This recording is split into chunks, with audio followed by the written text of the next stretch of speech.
The room was mid-toast. Champagne glasses lifted to 30 years of marriage. When Mother Loretta Whitmore leaned in and said 4 words that stopped my breath. She deserves the truth. For a moment I thought I had misheard her over the applause. My hand tightened around the stem of my glass until the crystal pressed a thin, cool line into my palm. 2 tables over. Someone's teenage granddaughter said, "What?" Too loud. The way young people do when they feel a room shift before they understand why. A votive candle on our table guttered in a draft from the kitchen doors and steadied itself again.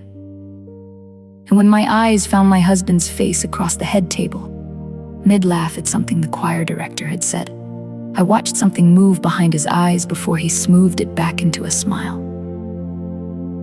It was not confusion. It was not concern for me. It was calculation, quick and practiced, like a man checking a door he had believed was locked. Mother Whitmore did not repeat herself.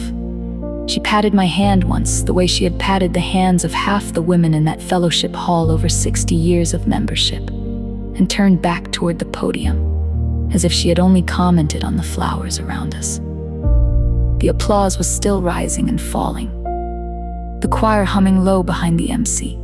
200 people who had no idea that 4 words had just quietly split my life into a before. And an after, I sat very still and did what 30 years of ministry had trained into me. I smiled. I clapped when the room clapped. I did not let my face show what my chest already knew. The room was mid-toast.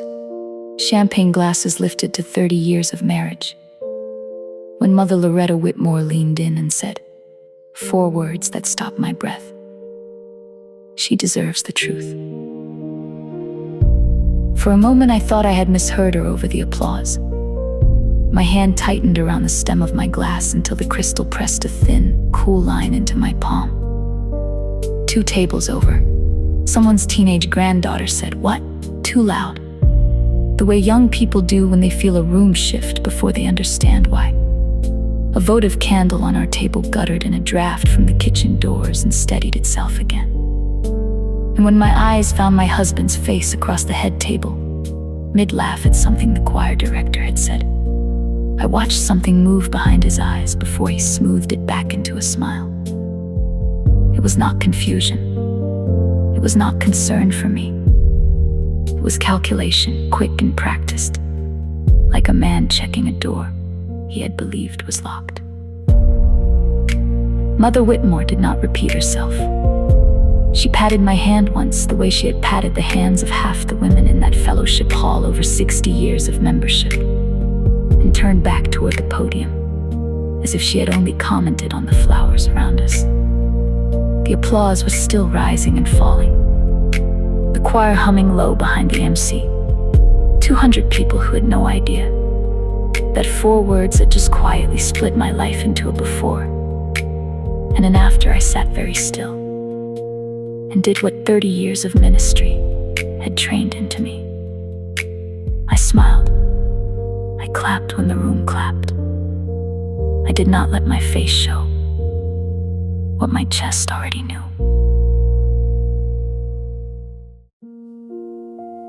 For 30 years, I had been the First Lady of Mount Nebo Baptist Church, and for 29 of them, I had believed that title meant something solid. I had learned the choreography of the role before I ever understood. I was performing one, where to sit during revival week so the visiting evangelist wife had the better view. How to receive a compliment about my husband's sermon without appearing to agree too eagerly, lest someone think I found myself above humility.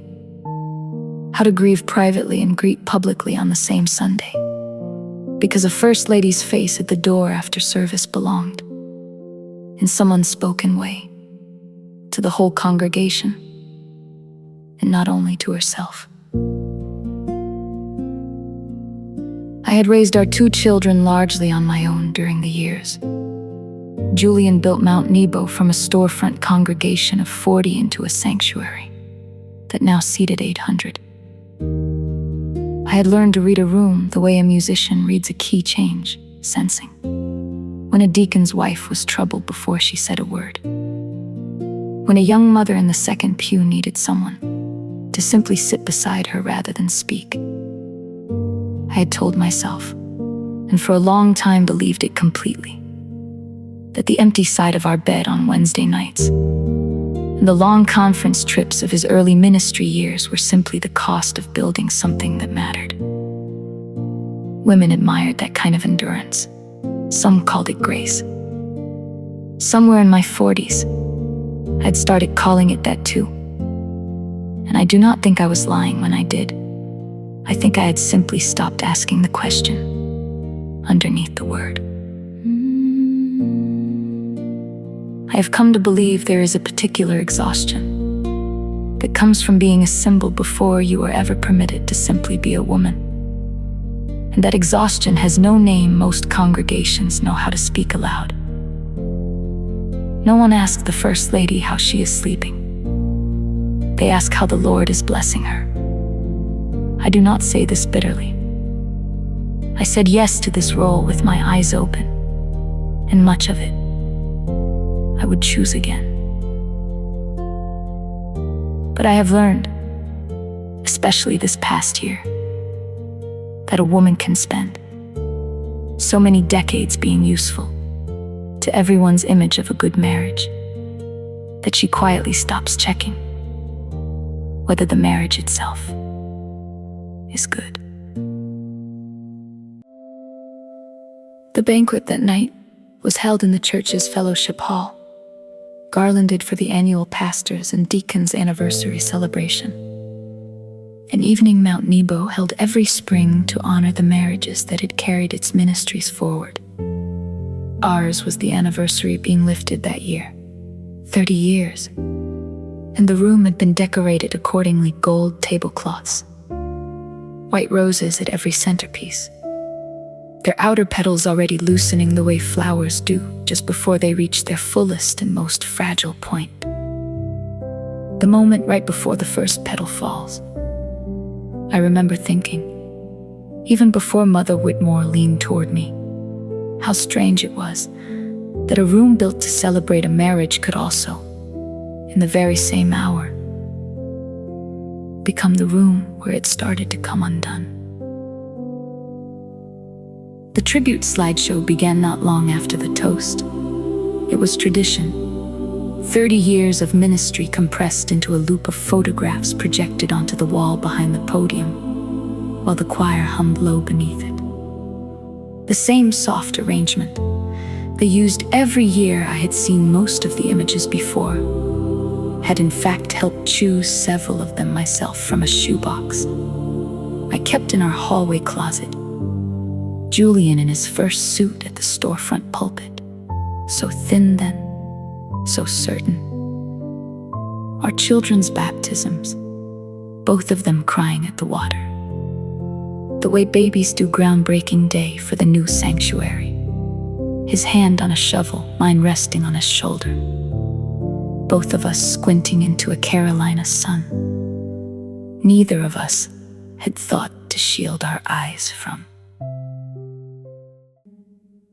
Near the middle of the loop, a photograph I did not recognize, a minister's conference judging by the lanyards, and the pattern of the hotel ballroom carpet behind him. Julian, younger, perhaps 32, beside him. A young woman I had never once seen in 29 years of marriage, her hand resting lightly on his forearm in the easy, unhurried way of people who already know each other well. The photograph stayed on the screen for perhaps 4 seconds before the loop moved on to a picture of the choir's 40th anniversary. I do not believe anyone else in that room understood what they were looking at. I am not certain I understood it myself in that moment.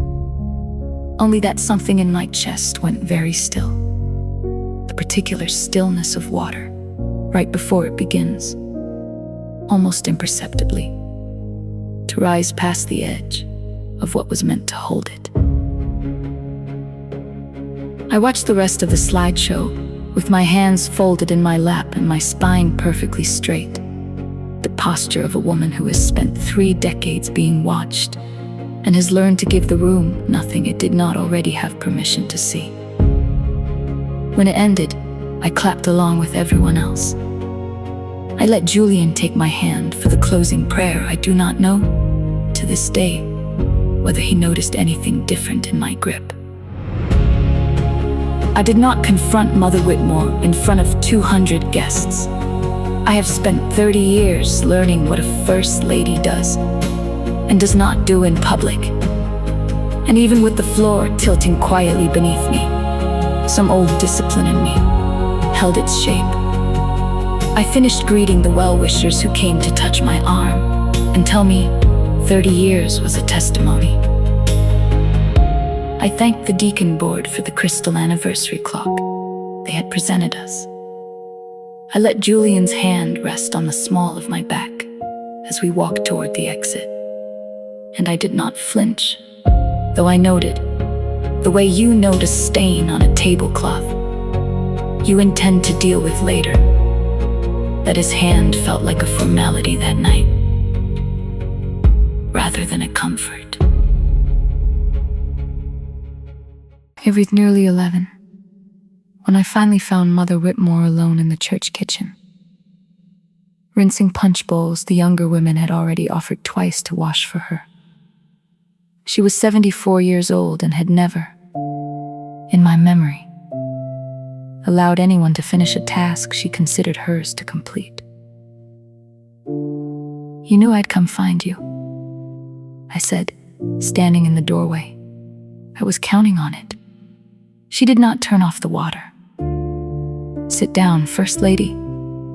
This isn't a conversation to have standing up, and it isn't one I'm going to have twice." I sat at the small metal table where the kitchen ministry counted offering envelopes after second service. She dried her hands on a dish towel that had hung in that kitchen longer than some of our newer members had been alive.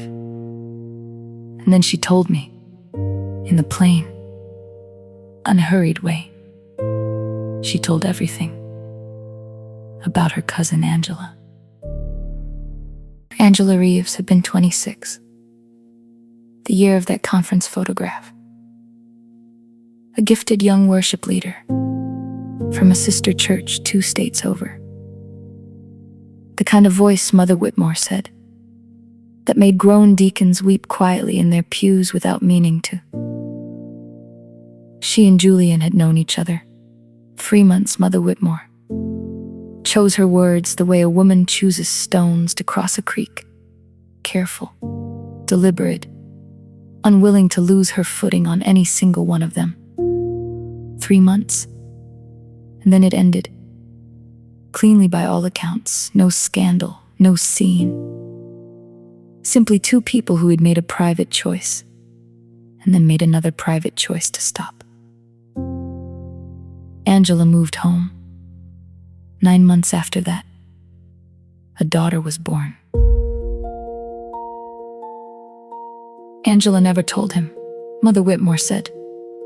Told me on her deathbed 2 years ago this past winter, and made me promise I'd carry it until the right season came. Said she didn't want to blow up 2 lives just to settle something in her own conscience before she went. I told her that wasn't hers to decide alone anymore. Not once. There was a child living inside the truth of it. She made me promise anyway. And I loved her enough to give my word. And I have hated myself a little every year since for what that promise has cost other people who never agreed to carry it. She looked at me directly then, the way I had seen her look at hundreds of grieving families across a casket. Steady, unflinching, offering the only kindness she knew how to offer, which was not comfort but honesty. It stopped feeling like mercy the day that girl started sitting in your 3rd pew, First Lady 3 Sundays running, not knowing why she felt so at home in a church 4 hours from where she was raised. I did not weep in that kitchen. I have wept plenty since, in places no camera or congregation could see me. But that night I sat with my hands folded and asked the only question that mattered, "Simone." I said, it was not truly a question, though I said it like one. Mother Whitmore nodded once, slow, final, "Simone." I had shaken that young woman's hand 3 Sundays in a row. I had told her, the way I told every new face at Mount Nebo, that we were glad she had found us, that God had a way of bringing people home to the right room. I had not known I was welcoming my husband's daughter into a church she believed, with her whole heart, she had chosen at random. I want to tell you plainly, because I have come to believe there is no real dignity in pretending otherwise, that the days that followed were among the hardest of my adult life, harder in some ways than losses I had already carried across 30 years of ministry. I want to tell you, just as plainly, that dignity did not disappear from that season. It simply had to change shape to survive it. I confronted Julian 2 nights later, not in our home, but in his church office, because by then I understood this was no longer only a private matter between a husband and a wife. It belonged, in part, to the story he had built a ministry on top of. He sat behind the same desk where he counseled struggling couples every Tuesday evening. And for a long moment, neither of us said anything at all. "How long have you known?" I finally asked. "That there might be a child." He did not reach for a lie, and I will give him that much. "I told myself for years it wasn't confirmed," he said, "that not knowing for certain meant I didn't have to act on it. I told myself that was mercy, keeping it quiet, not disrupting anyone's life over a suspicion. Mercy." I repeated. It was the same word Mother Whitmore had used to explain her own silence, and hearing it in his mouth as well, I understood for the first time how easily an entire community, even a good one, can borrow the language of mercy to avoid the harder, costlier work of truth. "I never stopped loving you," he said, and I believed that he meant it. And I also understood, sitting across from him in that office, that a man can love his wife faithfully in every ordinary way, and still have built one hidden room in his life that he simply chose, year after year, never to walk into and clean. I did not shout. I did not weep in front of him. Either I told him I needed to know everything in order, without softening, and he gave it to me as plainly as he was able. And when he was finished, I did not go home. I walked back through the breezeway into the empty sanctuary and sat alone in the second pew until the first gray light came up through the stained glass at the east window, the colors arriving one at a time instead of all at once, the way truth seemed to be arriving for me that whole season. Pierre left his office that night and walked out through the side door into the church garden rather than driving straight home, because I did not trust my hands on a steering wheel yet. It had rained earlier that evening, and the courtyard smelled of wet stone and turned soil, the flower beds along the walkway heavy and glistening, a few blooms bent nearly to the ground under the weight of the water they were holding. I sat on the concrete bench near the memorial wall for a long while, not praying exactly, not yet, just breathing in a place that had held 30 years of other people's grief, without ever once asking what it cost the ground to keep absorbing it. Somewhere past midnight, A light came on automatically above the side entrance, the kind of motion light installed for safety more than beauty. And it caught the wet path in a way that made the whole garden look, briefly, like something washed clean rather than something rained on. I did not feel clean yet, but I remember thinking that even a hard rain eventually stops, and that the ground underneath it is usually still there afterward, waiting to be walked on again. That was the first of several moments that season, when something clarified in me that I had not let myself see before. A marriage, a ministry, an entire congregation can spend decades calling a silence grace when what it actually is fear, dressed carefully in grace's clothing. I had called my own endurance faithfulness for 30 years, sitting at that table in the early morning light. I began to understand that some portion of it, more than I wanted to admit, had also been fear.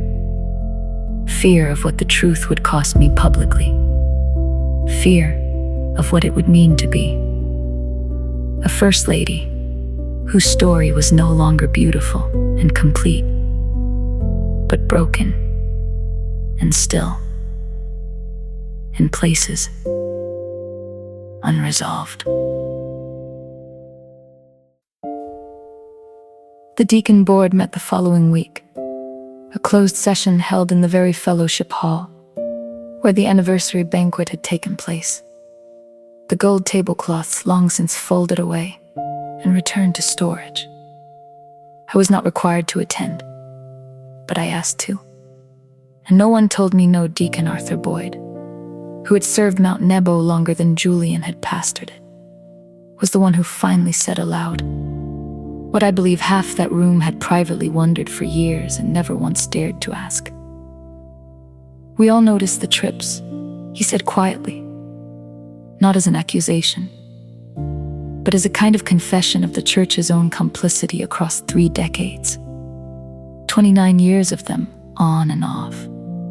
And we called it dedication, because dedication was easier to sit with than the alternative. I watched several deacons look down at their folded hands on the table. It is its own particular grief to realize that a whole community protected a man's public image for years simply by agreeing, silently and collectively, not to ask the harder question. I sat in that fellowship hall and understood something I wish I had understood decades earlier. It was never really Julian's silence alone that had let this rest quietly for 28 years. It was an entire church's willingness to accept a beautiful story over an honest one. And the ones who paid for that willingness were never the men whose image was being protected. It was Angela, alone with the truth she carried to her grave rather than disrupt anyone's comfort. It was Simone, raised without a father's name for reasons she was never given the chance to weigh for herself. And it was me, 30 years inside a marriage that other women were taught to admire, without ever being told the whole of what I was admiring. Julian did not wait for the board to vote him out of the pulpit. He resigned that night, quietly, without theater, and asked for a season of formal accountability under the same deacons who had just named, at last, what they had allowed themselves to overlook. I do not believe his resignation was purely repentance. I believe some part of it was still, even in that moment, a kind of careful image management, a man choosing to fall gracefully rather than be pushed publicly. But I have also come to believe those two things, genuine repentance and quiet self-preservation, can live tangled together inside the very same decision, and that a woman does not have to fully trust a man's every motive in order to still recognize that the outcome, in this particular case, was the right one. What I did not expect, in the weeks that followed, was how thoroughly the women of Mount Nebo held me up. Sister Patricia Coles, who had directed our choir for 11 years and had never once, to my knowledge, missed a Wednesday rehearsal for any reason, found me on a Tuesday afternoon in the women's ministry room, where I had taken to sitting some afternoons when the building was otherwise quiet. She came carrying a casserole dish still warm from her own oven, set it on the folding table between us, and did not ask me a single question about Julian. She simply said, "You haven't been eating properly, and you don't have to talk," and sat with me in that small room for nearly 2 hours in a silence that turned out to be exactly what I needed. A silence with a person inside it, which is an entirely different thing from being alone. Either Whitmore, who could easily have avoided me out of shame for what she had finally chosen to reveal, did the opposite. She came to every service that followed and sat beside me in the third pew, close enough that our shoulders touched, close enough that no one in that congregation could whisper about me without whispering, in the same breath, about her. And on the Sunday, I finally rose to speak to the congregation myself.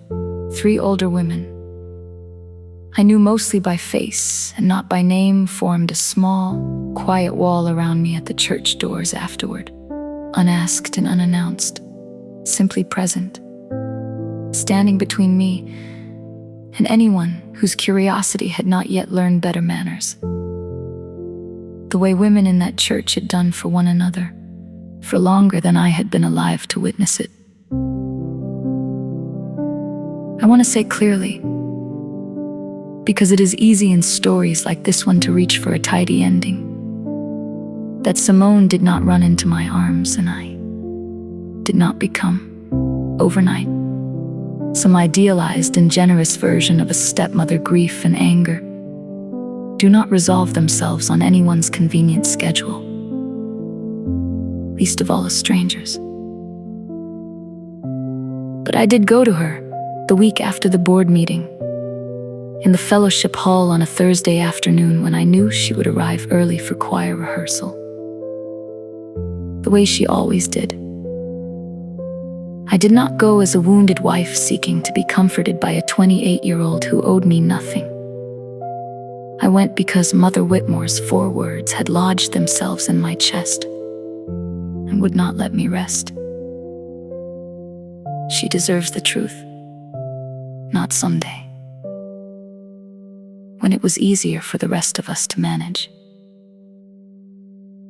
Now, while it still costs something.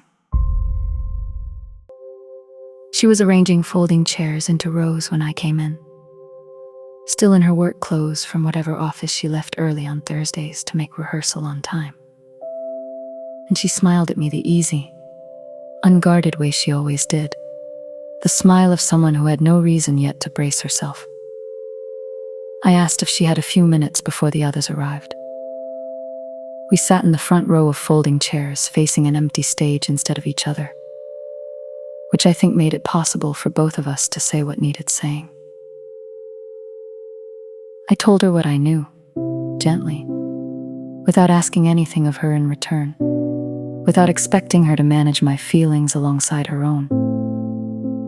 I told her about Angela, about the conference, about a promise her mother had asked Mother Whitmore to keep, and the season in which keeping it had finally run out. Simone went very still partway through, the stillness of someone rearranging an entire childhood in real time behind her eyes. And then she asked only one question, quietly, not looking at me. "Does he know I know?" "Not yet," I said. "That part is entirely yours to decide, and on whatever timeline you need. Nobody in that fellowship hall is going to rush you toward a conversation you're not ready to have." She cried then, and I let her, and I did not try to make the moment smaller or gentler than it actually was. by reaching for her too quickly or filling the silence with reassurance she hadn't asked for. I told her that whatever came next between her and her father belonged entirely to her, and that whatever came next between her and me could be whatever she needed it to be, even nothing at all, and that either answer, truly, would be all right with me. She did not hug me that afternoon. She thanked me, quietly, for coming to tell her myself instead of letting her learn it secondhand. And that, I have come to understand, was its own kind of beginning, even without an embrace to mark it. There is a scripture I have returned to more in these last months than in the previous 30 years of ministry combined. Psalm 51 says that God desires truth in the inward parts. I used to read that verse as being only about private confession, a man alone before God in a quiet room. I understand it differently now. Truth in the inward parts is not only what we confess in secret, it is what we finally stop protecting ourselves from in public, whatever it costs our image to let it be seen. Ephesians tells us to put away falsehood and speak truthfully to our neighbor. And I have come to believe the church too often reads the word neighbor as though it only means a stranger, when sometimes the neighbor most in need of our truth is standing in our own choir stand, sharing our own family's last name without knowing it, sitting closer to us than we ever allowed ourselves to imagine. Mount Nebo is a different church than it was that spring. Quieter in some ways, more honest in others. Julian is still a member. He is not, for now, in the pulpit, and I have made a kind of uneasy peace with not knowing whether that will ever change. My peace does not depend on his restoration anymore. That, I think, was the deepest thing I had to unlearn across this whole season, that my worth as a wife and as a first lady was never meant to be measured by how gracefully I perform forgiveness on someone else's timeline. If you are a woman who has spent years quietly calling your own silence patience, I want you to hear this gently, without judgment, because I lived inside that silence far longer than I care to admit. Patience and fear can wear nearly identical faces for a very long time. It took me 3 decades to learn the difference between them. I hope, whoever you are listening tonight, that it takes you far less. This channel was created for women who have carried more than anyone around them ever knew, and who deserve, at last, to be seen. If any part of tonight's story found you where you are, I would be honored to hear how, gently, in the comments below.